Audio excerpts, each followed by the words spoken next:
Appeasement in our time. These are the interesting times.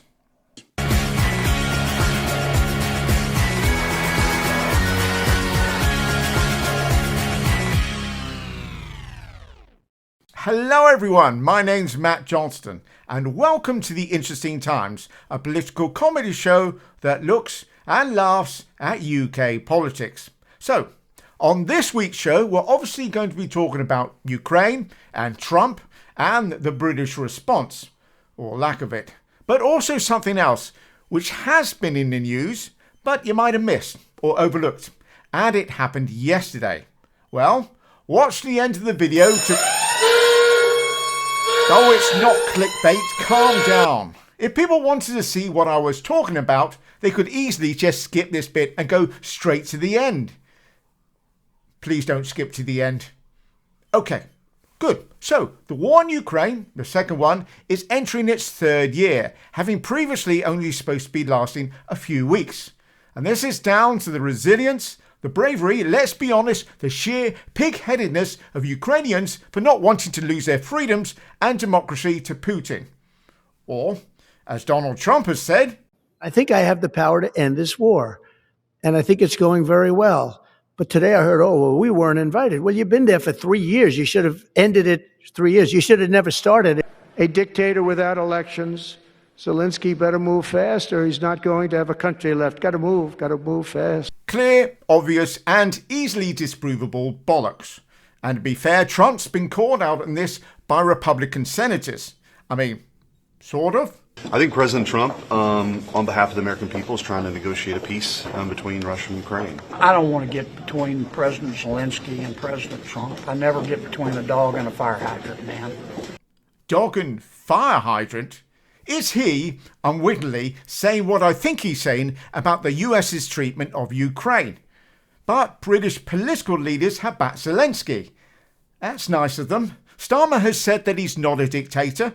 The Lib Dems leader, Ed Davey, has also been pretty vocal, while the Conservatives leader, Kemi Badenoch, has been pretty, oh so pretty.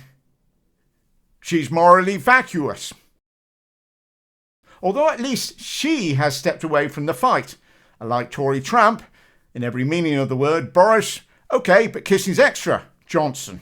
Hi folks, I'm here at the Munich Security Conference where everybody is having absolute conniptions about what the new Trump administration is saying about Ukraine. I don't believe that he is going to betray that country, nor do I think that he can betray Ukraine. Bloody lefties, honestly, what are they like over their conniptions over terrific Trump? Now that was from last week, but since then, of course, we've had Trump call Zelensky a dictator because he's not having elections. In the middle of a war. So Boris, time for a change of tack and outfits. It is obviously bonkers to say that Ukraine started the war with Russia, and it's bonkers to say that Zelensky is a dictator, but I still hope and believe that there is method in Donald Trump's madness, and above all, I know that he believes in a free, sovereign and independent Ukraine, and that is going to be the decisive thing. Read my column in the Daily Mail. Where Ukraine if this man offers you a nod and ready deal? Boris Johnson there still backing Trump week after week, like a gambler with one final throw of the dice. Come on, baby, daddy needs to be politically relevant again. So depressing. Or at least it would be. But, and I know this sounds strange, but it seems to be working. As it may be that as Farage is falling out of favour with the far-right fascists in his fucked up party, and as he's one of the least popular leaders of any of the parties, I mean, he can't even beat Kemi Badenoch for goodness sake. So, desperate parties call for frighteningly desperate measures. Could Johnson fill that gap? Let's be honest, if you have a Boris Johnson-shaped gap in your party, then you really have problems. Shame, really. I'll miss Farage's insightful political awareness. And what a time it is to cross the pond. My country. You can't say anything, or you might get put in prison. Can't say anything, otherwise they'll throw you in prison, says the literal definition of the opposite. So let's look big picture. And the big picture is that Trump is doing a great job. Do you think Volodymyr Zelensky is a dictator? No, of course. I mean, don't be ridiculous. But, you know, you never... Is that ridiculous? Donald Trump has called him a dictator. Donald Trump has called Zelensky a dictator. Is that ridiculous? If that's what he thinks, that's what he thinks. Is that ridiculous? Take everything Trump says, not literally. Truthfully, but not literally. Christ, he's like a really crap riddler. Okay, here you go. Sentences that are literal but not truthful. Like, Farage, you're a lying twat. Or, hey Nigel, you are a dickhead. Or, hello Nigel, why are you such a complete cock? See? Truthful but not literal. So, Farage and Johnson backing Trump isn't that much of a surprise. Neither is Gulag building news. The K is silent. So President Trump has sent lefty liberals into a bit of a tailspin this week after he launched a blistering attack on the Ukrainian leader, Volodymyr Zelensky. I mean, what would you call Keir Starmer's government then? Do you not think he's a bit of a dictator?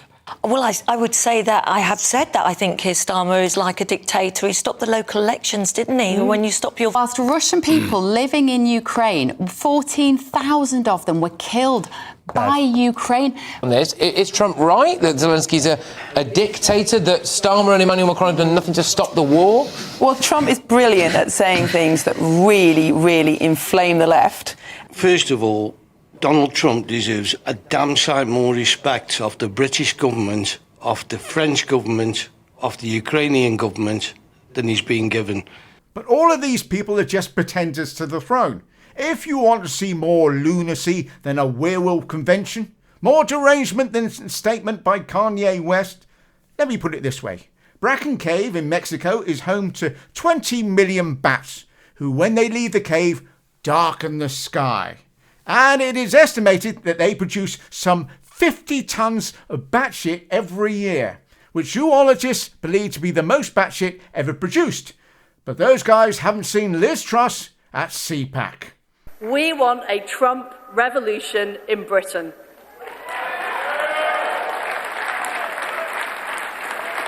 We want to flood the zone.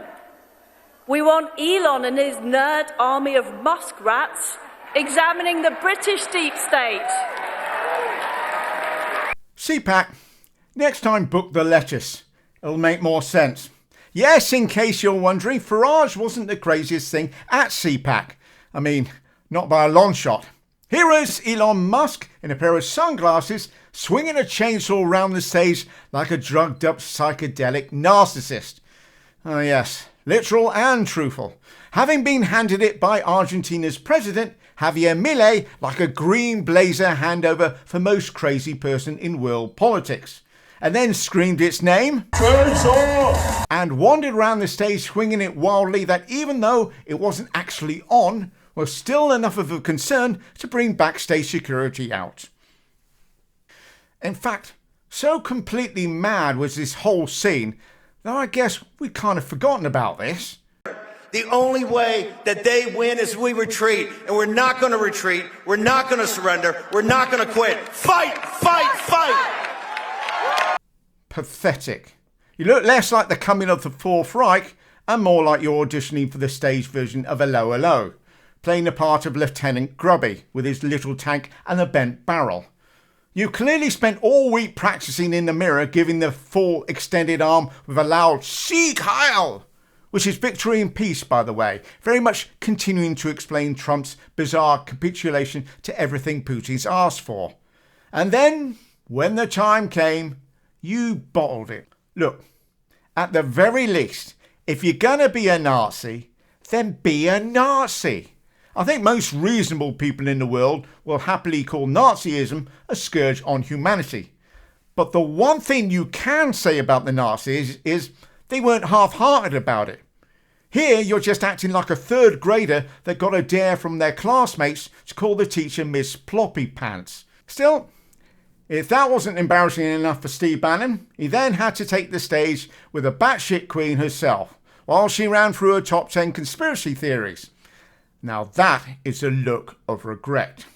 So, after all that, where are we currently? Well, Trump has now shifted his not-so-friendly fire from Zelensky to Starmer and Macron, saying that they could have stopped the war earlier by simply being nice to Putin. And he's threatening to withdraw all support for Ukraine unless Zelensky agrees to sign over half the country's mineral deposits. Shakedown, I believe it's called. So, add international extortion to Trump's ever-increasing length of crimes. Musk, meanwhile, is also threatening to cut Ukraine's Starlink internet service, while the White House tells Zelensky to leave Kyiv if he values his life. And they have also instructed Ukraine to withdraw their annual UN resolution condemning the Russian invasion in favour of something that has explicitly pro-Russian language. And Putin is ready to declare victory on the round date of February 24th, today, against Ukraine and NATO. And the worst part is, he would be right. This isn't peace, it's appeasement. And all those that had so accused Starmer of surrender in handing a bunch of tiny islands in the Indian Ocean to a legitimate government are suddenly absolutely fine with giving parts of Ukraine to an invading Russian army. And the similarities to what happened in Europe in the 1930s are there for all who want to keep their eyes open. A larger invading army run by a dictator, a smaller country fighting tooth and nail for their freedom, waiting years for help from their allies. We shall see. But be aware that, like Hitler in 1938, Putin also promised he wouldn't invade. So, if Trump comes back with a piece of paper declaring peace in our time, then you'll know this isn't over. Certainly not for the Ukrainians themselves. So, what of this thing, Matt, I hear you cry? Yep, there you go. What is this thing you promised us at the start of the video that you said might mean good or potentially bad news for Ukraine? Well, it's this. As Europe tries to figure out how it should react to President Trump's steamrolling of the Ukraine peace talks, one of the leading voices, Germany's Chancellor Olaf Scholz, is likely to be voted out of office this weekend. Yes, the Germans are having a snap election after the collapse of the Social Democratic government led by Olaf Scholz last year. OK, so good news or bad news? Yeah, I think so. Bad news first. Now, the alternative for Germany, Deutschland, the AfD, are a far-right party led by Alice Weidel, and they have a fair bit of international support here. But have a look at the colour. Remind you of anyone? Though obviously at a reform conference, you won't see the German flag. Well, not that one. The AfD have been polling rather well on an anti-immigration, anti-net zero ticket, and crucially are anti-Ukraine as well, as being pro-Kremlin and wanting closer ties with Moscow. And they are rather worryingly polling well amongst the youth. For decades in Germany, the politics of the far right has been associated with a terrible chapter in that country's history. But now a new generation of young voters say they're considering voting for the far right party Alternative for Deutschland. So why is the AfD so popular with young Germans? Maybe those Germans feel that tomorrow belongs to them. OK, there's only so far we can take this down the Hitler route. Now, the polls themselves suggest that the AfD are likely to be the second largest party after the elections. But, and this is where things get interesting, the main parties has something called the Brandmauer, which is essentially a firewall against the right. And it means that if they haven't got a majority government, they work with each other to keep the far right out. And this has been very effective since the end of the Second World War, when it was brought in because of, well, you know. Now, the front runner in these elections are the Christian Democrats, Angela Merkel's old party, and their leader, Friedrich Merz, who has said he won't work with the AfD, but he has worked with them previously in trying to get an anti-immigration bill passed. Might he be tempted to do so again if things are tight? Well, speaking as a casual outside observer, I doubt it. The Christian Democrats are a right-wing party, but they are driven by the free market, loosening Germany's incredibly tight fiscal rules on debt. They may share commonality on immigration and net zero with the AfD, but they are far less autocratic. And, rather crucially, And this is where the good news comes in. They are pro-Ukraine, as in proper pro-Ukraine, as in met with Zelensky and voted to give him something called Taurus missiles, which none of the other main parties voted for, pro-Ukraine. Merz has said, if elected, he wants to beef up their support for Ukraine. Now, bearing in mind that outside of the US, Germany already contributes more than any other country, that could be crucial, especially if it decides to follow Starmer's proposal and send troops on the ground in a peacekeeper capacity following a potential ceasefire. Now, just to be clear, Zelensky may well decide that enough is enough, swallow his pride and just sign Trump's agreement, although he has currently turned it down and, as a counter, offered to resign his presidency in return for Ukraine's NATO membership. By the way, I'm happy to back America's continued NATO membership if Trump resigns. Just a thought, lard ass. But if Merz decides to lend Germany's not inconsiderable support to him, then it puts Ukraine in a far stronger position. And despite all the World War II and Nazi analogies I made throughout this video, Germans coming to save the day might just be the historical twist that we could all do with, and may even be able to push other European nations to doing likewise. So, with all that is happening, the leaders from France, Poland and the UK will be meeting with Trump to try to persuade him not just to go along with everything Putin wants. I mean, who knows how much good that's going to do? Trump could simply nod, then forget about it on the flight to Moscow as Putin hypnotizes him like you would a chicken with a finger into withdrawing all US forces from Europe. But there is no mistake that despite what people may think of Trump, if there is peace in Europe, we need the Americans. It's just a shame that the Americans didn't realize in time that they didn't need Trump. Thank you all so much for watching, and if you have enjoyed these vids, then feel free to like, subscribe, share, comment and hit all the notifications bell. Now there's no interesting times next week, but we'll be looking at the week after for the next show, provided the world hasn't ended. Take care.